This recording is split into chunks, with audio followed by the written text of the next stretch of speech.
ನಿಮ್ದು I think first ಸಿನಿಮಾನೇ H2O H2O ಕನ್ನಡದಲ್ಲಿ. Shooting first ಇತ್ತು, but I think Kotigobba first release ಆಗಿತ್ತು.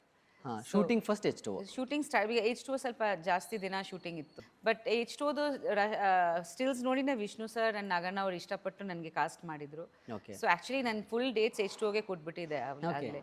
ತುಂಬಾ ತಮಿಳ್ ಮೂವೀಸ್, ತೆಲುಗು ಮೂವೀಸ್ ಎಲ್ಲ ಬಿಟ್ಬಿಟ್ಟಿದೆ. ಹೌದಾ? ಸೈನಿಂಗ್ ಅಮೌಂಟ್ ರಿಟರ್ನ್ ಮಾಡಿಬಿಟ್ಟಿದೆ ನಾನು, ಬಿಕಾಸ್ ಈ ಮೂವಿ ಬಂದಾದ್ಮೇಲೆ ಇದು ಫುಲ್ ಫ್ರೀ ಡೇಟ್ಸ್ ಕೊಟ್ಬಿಡ್ಬೇಕಾಗಿತ್ತು ಉಪೇಂದ್ರ ಅವ್ರಿಗೆ. ಸೊ ಸುಮಾರು ಮೂವೀಸ್ ವಾಪಸ್ ಕೊಟ್ಬಿಟ್ಟೆ ನಾನು. ಓಕೆ, ಫ್ರೀ ಡೇಟ್ಸ್ಗೋಸ್ಕರ ಅಂದ್ರೆ ಈ ಸಿನಿಮಾಗೆ ನೀವು ಅಗ್ರಿಮೆಂಟ್ ಹಂಗಿತ್ತು ಆ ಥರ.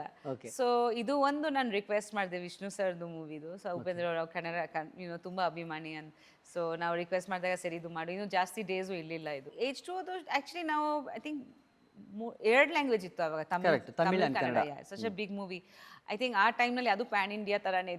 ನಂತರ ಉಪೇಂದ್ರ ಅವ್ರದ್ದು I think Hollywood shooting start ಆಗಬೇಕಾಗಿತ್ತು ಮನೀಷಾ ಕೊಯ್ರಾಲಾ ಅವ್ರ ಜೊತೆಲಿ. ಅವರು ನೆಕ್ಸ್ಟ್ ನಾನು ಮನೀಷಾ ಕೊಯ್ರಾಲಾ ಅವ್ರ ಜೊತೆ ಶೂಟಿಂಗ್ ಮಾಡ್ತೀನಿ.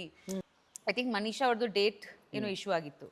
ಅವ್ರು ಯಾವುದೋ ಒಂದು TV ಶೋ ಒಪ್ಕೊಂಡ್ಬಿಟ್ಟಿದ್ರು. ಐ ಡೋಂಟ್ ನೋ, ಇವರು ಬೇರೆ ಮೂವಿ ಇದಕ್ಕೆ ಬಂದಿದ್ರು. ಅವಾಗ ಫೋಟೋ ನೋಡಿ ಇಸ್ಕೊಂಡ್ಬಿಟ್ರು ಫೋಟೋನ. ಉಪೇಂದ್ರ ಅವರು. ಉಪೇಂದ್ರ ಅವರು ಫೋಟೋ ಇಸ್ಕೊಂಡ್ಬಿಟ್ಟು ನಾನು ಯಾಕೆ ಇಸ್ಕೊಂಡ್ಬಿಟ್ರು ಅಂತ ಐ ಥಿಂಕ್ ಮೋಸ್ಟ್ಲಿ ಇಲ್ಲಿ ಬಂದು ತೋರಿಸಿದ್ರು, ಈ ಲುಕ್ಗೆ ಸೆಟ್ ಆಗುತ್ತೆ ಇವರು ಅಂತ.